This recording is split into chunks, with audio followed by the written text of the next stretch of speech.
Today I want to share a story that I think will add a lot of value to you if you have ADHD or if you are emotionally invested in a person who has ADHD and you're finding that your relationship, because of your different neurotypes, is turning into bashing heads more than seeing eye to eye, breakdowns in communication, misunderstandings, feeling like maybe you're carrying more of a load than the other person, or on the reverse side, the other person is carrying most of the load in the relationship, and it has turned into a little bit more of a parent and child dynamic, which is very common in relationships between ADHD people and people who are neurotypical or who don't have ADHD. My name is Sarah. I'm an ADHD mindset coach. I have ADHD and I'm also autistic, and I come out with videos every single week on everything ADHD and the isms that pair with having ADHD. If you're not already following my channel, please hit that subscribe button and turn on your notifications so that you never miss a video from me. I only found out that I'm ADHD 4 years ago, and my autism diagnosis took about 9 months to go through. I went through Embrace Autism. I will link their website in the description of this video. And so I found out that I was also autistic with a subtype of alexithymia just back in July of 2023. So these diagnoses are fairly new because I'm almost 48 years old during the time of making this video. Chad, who is my ex-husband, ironically, funny story, we were married for 17 years and our relationship was one of it being really, really good or really, really not so good. He always worked out of town. He worked in the Alberta oil sands. We've lived in Alberta and British Columbia, Canada. And so as an undiagnosed ADHD woman, I was raising 2 kids mostly by myself. I called myself a single mother with a paycheck. Now, when Chad was away working, he would be that guy that would send me the text messages every morning with all the emojis and flooded with love, complimenting me, telling me how much he loved and missed me. So it took me on this dopamine high while he was away, the anticipation of seeing him, knowing that he missed me so much. Although I was really struggling at home, and I'll talk about that in a minute because I spent a lot of time by myself, I was always on this kind of dopamine high waiting for him to get back. And when he got back, the dynamic between us was very different. I was that person who sometimes forgot to pay bills, and so we would get late notices, or even one time I had something sent to collections just because it was under a stack of papers and I completely forgot about a specific bill. He would be the person that would come home and tell me how disorganized I was. He'd come into my office and there would be mini doom piles all over my office. Now I knew exactly where everything was on my desk, but to him, it looked like a tornado had just gone off, and he was very verbal in that he thought that I was disorganized, and it almost felt like this nagging parent relationship. During the course of our 17-year relationship, I was also the person who managed the money. Now, being undiagnosed ADHD, you don't know what you don't know, but now that I'm diagnosed with ADHD, me managing all of that money, all of the bills coming in and out, transferring money when it needed to be transferred, was a huge responsibility, and my executive dysfunctions could not handle that. So I dropped the ball a ton. Now, I want to make it clear, Chad is not a mean person, but he definitely was opinionated, and at times the petty jabs between him and I would go back and forth. During the course of our relationship, it was very confusing for me because when he was away, he was sending me all these text messages. He's calling me, telling me he loves me, he misses me, he thinks that I'm beautiful and he can't wait to see me. And then when he got home, the expectations that he thought should be fulfilled that weren't, where I came up short, him verbalizing that made me feel like this bad dog, like this child. On top of that, when he was working away so much and I was parenting 2 undiagnosed ADHD kids on my own, it was a home full of emotional dysregulation. Now, I'm only going to talk about my emotional dysregulation because children do not need to be talked about on the internet.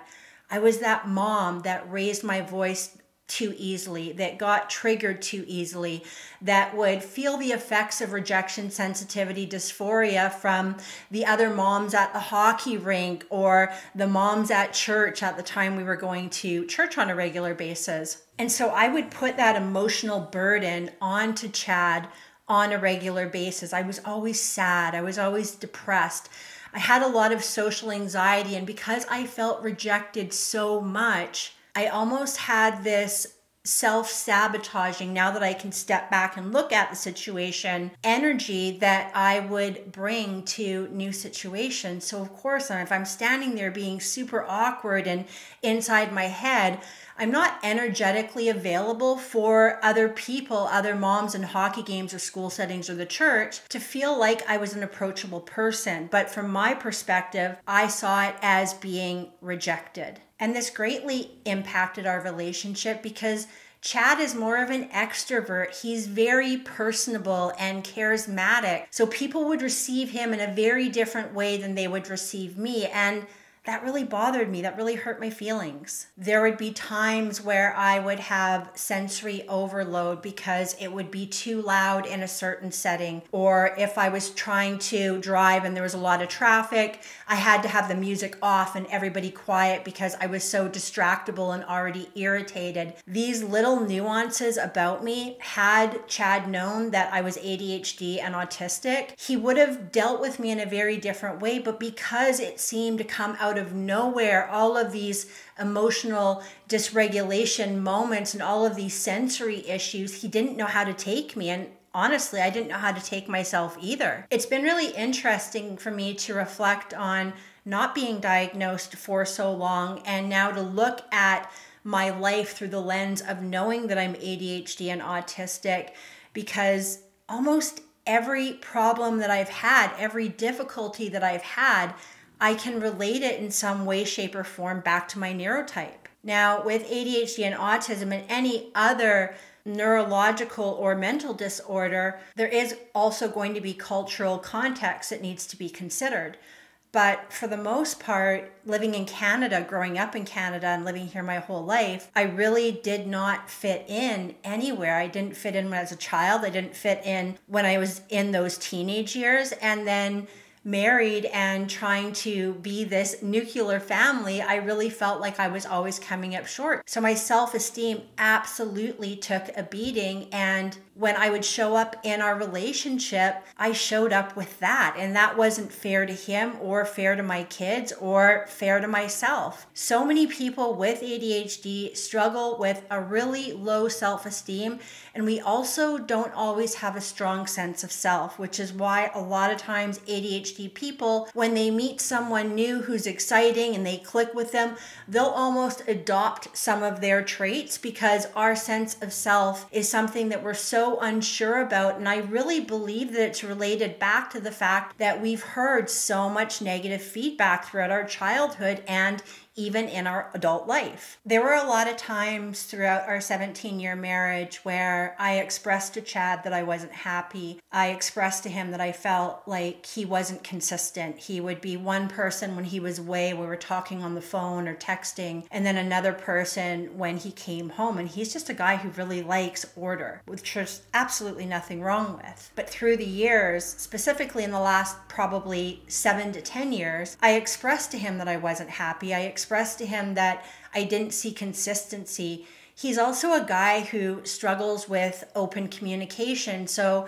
as I was trying to figure out my own feelings, as I mentioned earlier, I have alexithymia, which is basically a color blindness to your emotions. You still have emotions, but it's really hard to pinpoint what those emotions are or how to process them. So our communication breakdown was really, really unhealthy. And throughout the years, I did say to him I wasn't happy. I thought maybe, we should split up at some point. And it would always be this thing that would be swept under the rug and a Band-Aid solution of him being less hard on me in the short term, but then reverting back to nagging me and that making me feel really bad. So in November of 2019, I asked him for a divorce. And I think because I actually used the D word and I didn't just talk about a separation or didn't just complain about not being happy, he knew immediately that I was done. The breakup was really hard. I think more so for him in the beginning because I was breaking up with him slowly over the past 10 years. And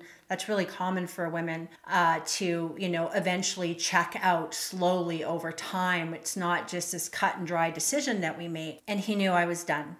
He knew absolutely. And he was very emotional about it, but he understood. And we decided to separate in a mature and loving way with our kids' well-being in the forefront. And that's exactly what we did. So I purchased a small condo in the same town that we were in. And I moved right during lockdown in 2020, March of 2020. COVID was running rampant. You'll notice in a few of my videos, I talk about being with someone for 17 years, but then I also talk about being alone for part of that time. And that's the period of time I'm talking about is when Chad and I got divorced. And COVID really messed me up. I was alone. One of my children was already out of the house and the other one didn't want to come with me. They wanted to stay in the family home with their dad. And that broke me. Yeah, that really broke me. That was hard. And it took a while because I initiated our breakup. So it was my fault that my family was falling apart. I didn't stay and continue to work on something because I truly believed at the time that it was broken. I did date somebody else for a period of time and moved 3 hours away from my hometown. And ironically, just over a year ago, Chad got a job in the town that I was living in, and I had an extra room for rent. I was starting this business. I needed extra money, and he rented the spare room for me. So we were spending a lot of time together because he was actually working in the same town where I was living for the first time in now 2 decades. We've known each other for 20 years at this point. The relationship that I had with the other person had fizzled out. And Chad and I really got a chance to unpack our relationship in the lens of me being ADHD and in the process at the time of being diagnosed as autistic. Chad right away started reading books about ADHD and reading books about autism. We had a lot of conversations about, for example, the doom piles that I had on my desk, and he started understanding that I wasn't trying to be messy. It was my way of being organized, keeping things in plain sight so I didn't forget about them. He started understanding the overwhelm that I felt with handling all the money and paying all the bills and making sure everything was done on time. And that understanding that he gave me made me fall back in love with him. ADHD people want to feel validated. We don't want to feel like we're lazy or we're coming up short or we're doing something wrong or we're too emotional. We want to feel validated and seen and understood. So where are we at now? Well, I've moved back into my family home. Chad is working on getting a job in town, and hopefully that will happen over the next 6 months. We communicate amazingly. He validates me when I need it. I love going to Costco, but I hate going to Costco at the same time. My fellow autistics probably will understand this. It's very bright, it's very loud, it's very crowded, everything's echoey in there. So if I go to Costco with him and there comes a point in time while we're shopping where I've had enough, I can just tell him I'm overstimulated. I need the keys to the car and I can go wait in the car. There's no more comments about my messiness. He now handles the money. He validates me when I feel emotionally dysregulated or when I am PMSing. I actually think I have PMDD, and that really exasperates the emotional dysregulation that a woman has right before her period. He entertains my sensory needs. If I ask him to turn off the radio or to turn off the TV because it's too loud, he does so. He's bought me noise counseling earphones. He is now absolutely relentless in supporting me when I need support. And most importantly, he's no longer trying to fix me because I'm not broken. And he knows I'm not broken. I'm a woman who is ADHD and autistic. I have sensory needs. I struggle with emotional dysregulation. There's certain aspects of organization where I really struggle, and there's other aspects where I'm really, really good. But relationships take 2 people, and I'm in this relationship too. So some of the things that I've done to try to show up as a better partner and mother and friend is I'm learning to embrace systems. I live and die by my calendar. I make sure that when I'm cleaning my house, I'm listening to a podcast or my favorite songs or an audiobook so that I'm more motivated to do the mundane things that I don't enjoy doing. If I need help with something because it is so painful that I'd almost rather let it just completely disappear into the abyss until it bites me in the butt at the 11th hour, I now ask for help. He'll body double with me. He will help me do tasks that I find hard, and he doesn't make me feel bad about them because he finds them easy. If I feel emotionally dysregulated, I do my best to use my words. And if I can't find the right word to use, I just tell him I'm upset. And then I tell him what I need. I'm upset, I need space. I'm upset, I need to verbally process with you the things that I'm feeling so I can figure out exactly how I'm feeling so I can figure out how to get out of this feeling that I'm currently in. I don't lash out the way I used to. I used to be pretty mean when I was angry. I would say mean words. When I was emotionally dysregulated, I could go from 0 to 60 and drop F-bombs and name calling when I was hurt and upset. And I don't do that anymore. We do our best to check in with each other on a regular basis. How are you feeling? What can I do to support you? Sometimes support is just sitting beside someone. Sometimes it's letting them be in a room by themselves. And sometimes it's letting that person who you love just info dump everything that they're feeling and thinking. And the receiving person to all of that information is just there to hear, validate, and try to understand their loved one. And this is completely different from how the first almost 2 decades of our relationship was. And I think the most important thing that I've done for myself and my family is honestly becoming an ADHD coach. Because by me learning how to lean into my own brain, how to learn how to emotionally regulate, how to learn how to navigate things like rejection sensitivity, dysphoria, overwhelm, impulsivity, has not only benefited me, but by me teaching that to other women, I learn it at a deeper level, and it forces me to live by example. Now, do I get it wrong sometimes? 100%. Right before my period, I'm very emotional. There are some days where I don't want to get out of bed, but most days I do. And I truly feel that working on one's mindset is the easiest thing that a person can do when they have ADHD, because everything is perspective. And learning new perspectives on how to deal with rejection sensitivity or how to embrace a new organizational system is absolutely the growth mindset that I needed to get me out of more than 30 years of severe depression and anxiety. So to wrap this all up, Chad and I are still divorced. He is my ex-husband and my boyfriend, and it's going to stay that way. And although we still have a lot of work to do on our relationship, we've never been happier. It feels so good to have someone see me and accept me for who I am. It's something that I've never felt before. And he has given that to me, and I'm so grateful. So if this video inspired you, if maybe you don't have ADHD and your partner does, or vice versa,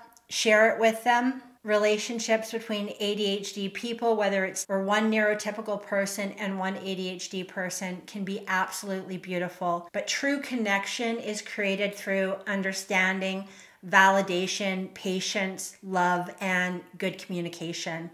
And if one of those boxes is missing because a person does not understand ADHD or is undiagnosed with it or doesn't believe that ADHD is real, relationships for us can be really hard. Thank you so much for listening. I will see you next week in the next video.